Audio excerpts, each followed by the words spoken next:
Hey St. Jude runners, guess what time it is? It's time for me to follow through with the review that I've been promising you on my favorite running shoe, the Fivefingers Seeya LS. Check it out right after this.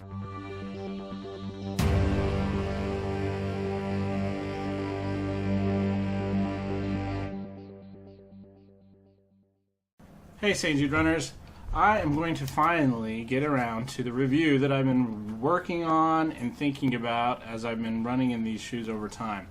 I am going to talk about my favorite running shoe. These are this Vibram Fivefingers Seeya LS. These are no longer available, but I will go out and find them wherever I can on eBay or on some shoe trading websites just so I can get a pair of these. As you can see, they are my favorite. I have numerous pairs in various colors, in various shapes because of the miles put on them.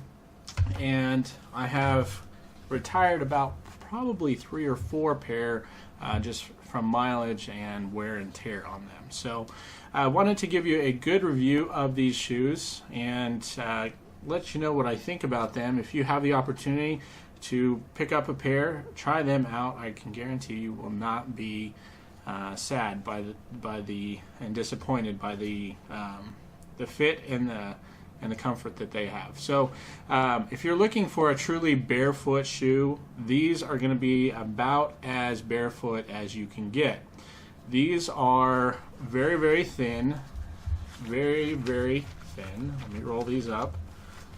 So I can compare these to my V-Runs. My V-Runs have a lot of padding in the bottom of them. These basically just have the rubber pods on the bottom and your foot.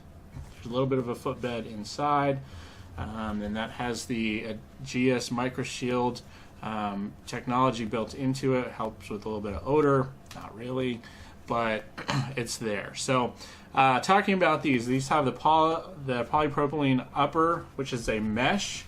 It's a very thin mesh. I don't know if you can see, but you should be able to see my fingers through the mesh. And that same mesh is on all of these shoes. You can see it on these ones a little easier just because of the color pattern, but all those dots are mesh and mesh. You can see how see-through that mesh is. So these have of course, the Vibram rubber bottom. These have the wonderful traction on them in these spots. This is just a shiny piece of Vibram rubber that actually never touches the ground because this is where the arch of your foot is. These are very thin indeed. They weigh in at about 4.8 ounces, which is really light, and these wear like there's nothing on your foot. So if you want to get as close to barefoot running as possible, these are going to be your choice.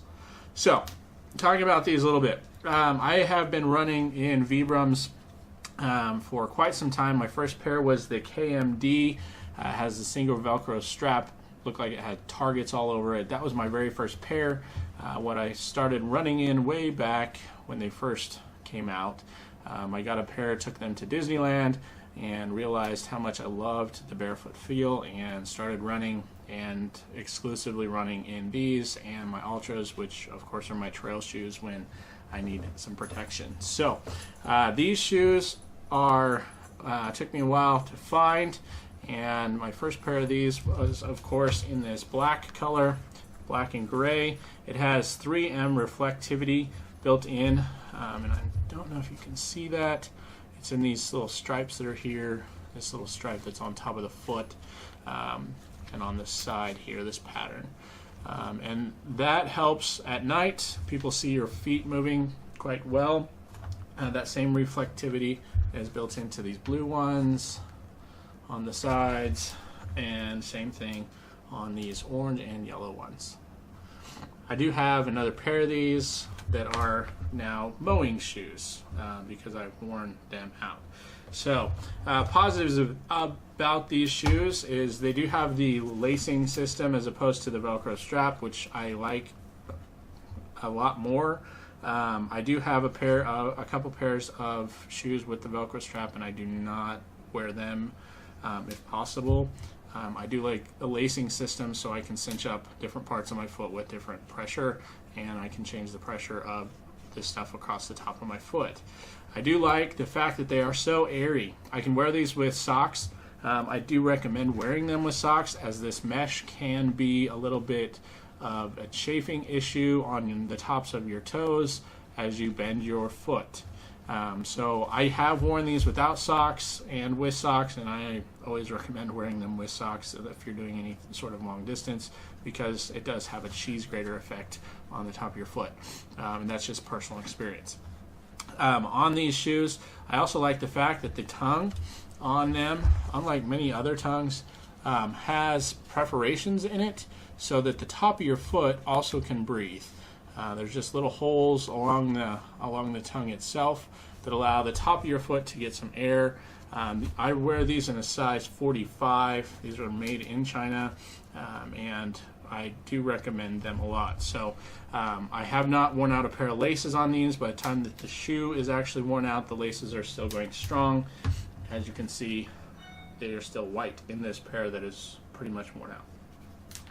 All right, so negatives on these shoes is they are thin. If you are going for long distance and you are not used to the barefoot action, do not wear these shoes. Try something like the V Trail or some of the other hybrids that are out there and get your feet used to them. I have worn these on multiple half marathons, the Disneyland and Disney World half marathon. I have worn these for the 5K, 10K, and the half. So I probably would not wear these on a full marathon. Just personally, my feet would get really tired after a while on these. So on these shoes, the other negatives on these is, if you look, it's going to be hard to see on this black pair, but right there on the part where your foot flexes, and that's the same case on this yellow and orange pair, the mesh right there wears through. It ends up like breaking the mesh, and then your foot slowly starts to come through, especially on the parts where it would be either stretched, like right at the joints of the toes on this pair. But I've had every pair of these that is worn out wear out on the part where it bends when my foot is flexing on the ground, because this is a definite wear spot, especially right along the sole right there. That is a negative. These shoes are great. They're nice and airy, but that is one of the bad parts of having a nice airy shoe, is that the fabric has got to be light and thin, and it wears out pretty quick. So overall, I do like these. The layout, the overlays, I have not had any problem with these overlays peeling off.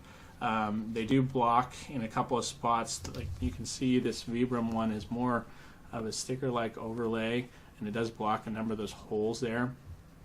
And so that's something to get used to.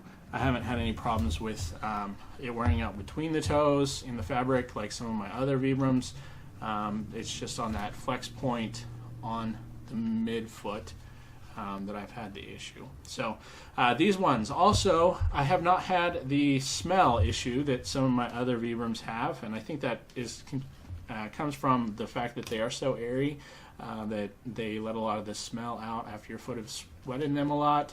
It also has that technology built into the sole that they say is in every pair, but I have had the smell issue with other Vibrams and have gone to the denture tablets in water, and that helps relieve that a lot. So this pair is about to be retired just due to that hole there on the sole. There's no way to fix that. It's just too thin of material. You can't stitch it. I was contemplating super glue or something along those lines, but it's probably not worth it. So I do have this, my newest pair. I did run the 5K at Walt Disney World in this pair, and I rode these in the half and the 10K. It was quite cold, but my feet with a pair of nice Injinji socks stayed nice and warm. So would I recommend these to people? Of course I would. These are my favorite pair. I highly recommend them to people that are wanting the barefoot feel. Even if you're not going to wear these on a race, wearing them around town, they're pretty nice. They They don't stick out, not huge bright colors on them. The blue is bright, but the only chance, they're not like my yellow V-runs that I have where they stick out a great deal. These were a lot brighter. They just have worn out and faded in the sun over time, and they used to be a nice bright yellow and orange color. So I recommend these to anybody that's looking to get used to that. You can go out and find these online in a number of places. Be careful where you purchase them, though. There are lots of imitators and fake versions out there, and you will know as soon as you've got them in your hand that they're bad, that they're not a real version. So the bottoms wear really well on them and keep good traction. I wore these during the Disneyland or Disney World half, and it rained, and I didn't slip and fall. So I recommend them for that reason as well. They also, your feet will get wet if it rains and you're wearing them. So just be prepared for your feet to get wet. Nice pair of wool and gingy socks will help reduce the getting cold and getting wet factor. So I recommend these to you. Wanted to share that review with you, and I hope that you can find a pair and give these a try. And let me know what you think. If you have a pair of these, let me know what you think in the comments. I would welcome any additional comments and other review people that have tried these shoes. I'm looking at some other pairs, trying to find some other pairs. So far, they do not have anything similar to this on the market, and so I will continue to find older pairs that have not been used, that people just have kind of laying around that I can purchase online. So thanks for watching this review. I hope that you can catch some of my other reviews. Just click the eye up in the corner here, and that will get you to some of our other reviews, or click one of the playlists on the StJudeRnr reviews page, and you can take a look at some of my other reviews that I have done. I welcome any comments and subscriptions, and I appreciate you taking the time to watch this video today, and I look forward to sharing my next review with you, and I hope you have a wonderful day and keep running.